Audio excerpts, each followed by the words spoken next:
शुभमन गिल 2 दिखे इस सीरीज में, और मैं झूठ नहीं बोलूंगा, no sugar coating, nothing. 2 Shubman Gill है इस सीरीज में, अनफिल्टर्ड है भाई, कैसे आप शुगर कोट। एक शुभमन गिल है बैट्समैन। वो तो यार आपको आंकड़े ये बताते हैं कि हो सकता है जब ये सीरीज खत्म हो, जो डॉन ब्रैडमैन का रिकॉर्ड है एक सीरीज में सबसे ज्यादा रन, हो सकता है वो तोड़ दे वो रिकॉर्ड भी। ओवल में अभी आपने देखा होगा वो ट्रिपल सेंचुरी लगी है काउंटी के मैच में, 250 कुछ रन। हाँ बहुत रन। तो हाँ मैंने उस मैच में, यस। सो मैं ये कह रहा हूं कि भाई पॉसिबल है, 269 बनाए एक मैच में, एक इनिंग में। बट कप्तान शुभमन गिल अभी बहुत कुछ सीखना है। करेक्ट। अच्छी बात यह है कि विराट की एक क्वालिटी उनमें वो है, मैं करके दिखाता हूं। बट जो विराट की दूसरी क्वालिटी जो कप्तानी वाली थी, अभी शुभमन को वक्त लगेगा। I think he will have to have his grip on the test match. जब थोड़ा सा मैच खुल जाता है ना, जब मियांडर करता है तो वो भी छोड़ देते हैं, वहां पर उनको थोड़ा सा वक्त के साथ साथ। और मैं इसीलिए ना, आपको याद होगा मैंने early phase of Mohammad Azharuddin के साथ उसका कंपैरिजन किया था। यहां पर भी जब 0 पे 2 आउट हुए हैं तब वो जो 12 मिनट थे, जोफ्रा आर्चर ने जो स्पेल डाला है, कोई भी बैट्समैन होता, शुभमन गिल नहीं कोई भी होता, वो 4-5 बार आउट होते बचे हैं वो। बट वो किस्मत वो 2 ओवर का स्पेल था वो। बट वो जो लेग बिफोर बॉल फ्रंट पे अंपायर ने नॉट आउट दिया, आपने रिव्यू किया, बॉल लगी है, हिटिंग स्टंप्स, लेकिन कैसे बचे? बैट नहीं, वो वाला बॉल भी से no bat. Point of impact is umpire's call, ये भी नहीं कि पूरी तरह बाहर। Point of impact is umpire नहीं था, लेकिन point of impact umpire's call, point of impact. क्योंकि ऑन फील्ड अंपायर ने नॉट आउट दिया था, इसलिए अंपायर्स कॉल पे वो बचे।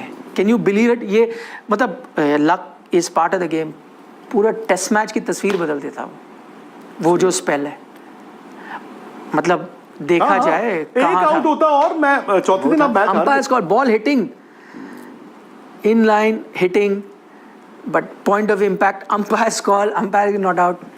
यानी किस्मत चाहिए भी होती है जी। सोक कर लेता हूं नहीं, बट अच्छी बात क्या की, अगर आप इस पारी में देखें वो कूल माइंड था। हाँ मतलब देखो हर इंसान सीखता है वो, बट इतनी जल्दी सीखा। अरे भाई बैटिंग भी विराट कोहली एंड तक सीखते रहे हैं, तेंदुलकर एंड तक सीखते रहे हैं, तो आपका सीखने का तो ठीक है। मैं तो ये कहता हूं कि कप्तानी तो यार अभी शुरू हुई है ना, कप्तानी में भी आप सीखोगे, वर्क इन प्रोग्रेस। हाँ, और मैंने शुभमन गिल की ना जो ताकत है, शायद जो शुभमन गिल की ताकत थी वो थी कूल माइंड। उनकी बैटिंग में भी वही रिफ्लेक्ट करता था, उनके मैनरिज्म्स में। और समहाउ मैंने इस साल आईपीएल में भी देखा दी एंग्री यंग मैन, और टेस्ट मैचों में भी जब देखा angry young man, I think वो थोड़ा उनके ना कल को ये ना हो कि उन पे वो इल इफेक्ट हो, इन द सेंस वो ऐसे खुश हैं, खुशी हो के वो रन भी बना रहे हैं, टीम भी अच्छा कर रही है, इससे बड़ी और क्या बात हो सकती है। बट गौतम अब वो हो सकता है शुभमन गिल के साथ अभी वक्त लगे। मुझे तो बल्कि ये भी लगा, ठीक है अब रिजल्ट खत्म हो गया तो अब सब हिंदी चीनी भाई भाई भाई, गौतम गंभीर और उनके बीच कॉन्फ्लिक्ट तो दिख ही रहा था। कैसे? वो दिख रहा था कि एक बंदे की सोच दूसरे बंदे की सोच इंप्लीमेंटेशन में नहीं है। शार्दुल ठाकुर से बॉल क्यों नहीं करवाया पहले टेस्ट मैच में भी और यहां पे भी, पर शार्दुल खेल भी रहे हैं। सो मैं डिसीजन मेकर हूं, मैं बॉल नहीं करवाऊंगा शार्दुल से, पर वो टीम में है और मैं और आप मिलकर टीम भी चुन रहे हैं, तो इसका मतलब मेरी चॉइस तो नहीं हो सकते ना पूरे के पूरे। आपने कहा, मैंने कहा ठीक है जी। दूसरा सुंदर से भी अगर आप देखें, सुंदर ने आपको मैच बैट से बचा दिया, उन्होंने लॉर्ड्स में 4 आउट किए। मैं नहीं कह रहा हूं कि वो स्पिनर है कि नहीं है, 69वें ओवर तक ही वाज बैनिश्ड, वो वनवास था उनका। सारी दुनिया कह रही है कि क्या हो रहा है क्या हो रहा है, वो भूल गए। क्लियरली हो सकता है कि he was also not buying into ये 8 नंबर तक बैटिंग चाहिए और कोई भी आके बॉल डाल दे, तो शायद वो कुलदीप चाहते। तो अगर if you are not buying into तो आप कप्तान हो।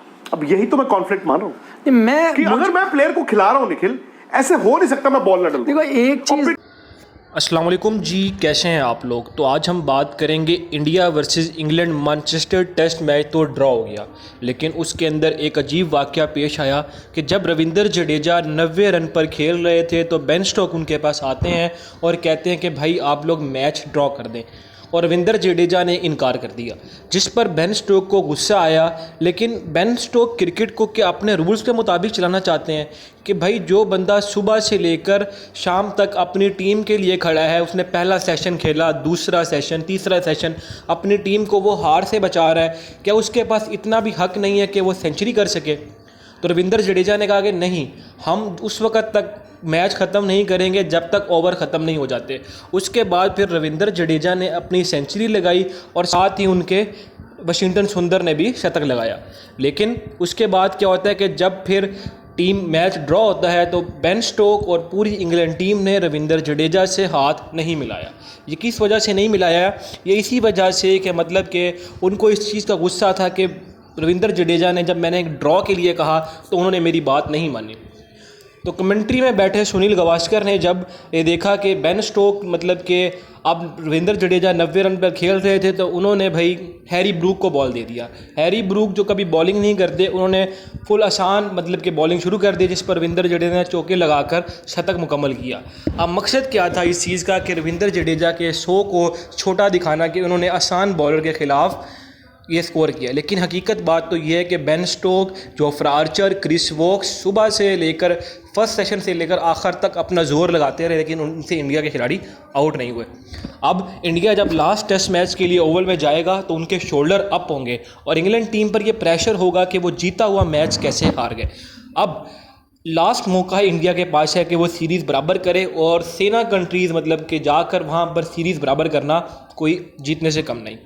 तो अगर आपको हमारी वीडियो अच्छी लगी है तो आप हमारे चैनल भारत रिएक्ट को सब्सक्राइब करें, अपने दोस्तों के साथ शेयर करें और कमेंट सेक्शन में अपनी राय का इजहार करें, और हम आपके लिए इसी तरह की ही वीडियोज़ लाते रहेंगे और कोशिश करेंगे कि आपको कमेंट सेक्शन में आपका जवाब दें। तो आपसे मिलते हैं नेक्स्ट वीडियो में, उस वक्त तक के लिए अल्लाह निगहबान।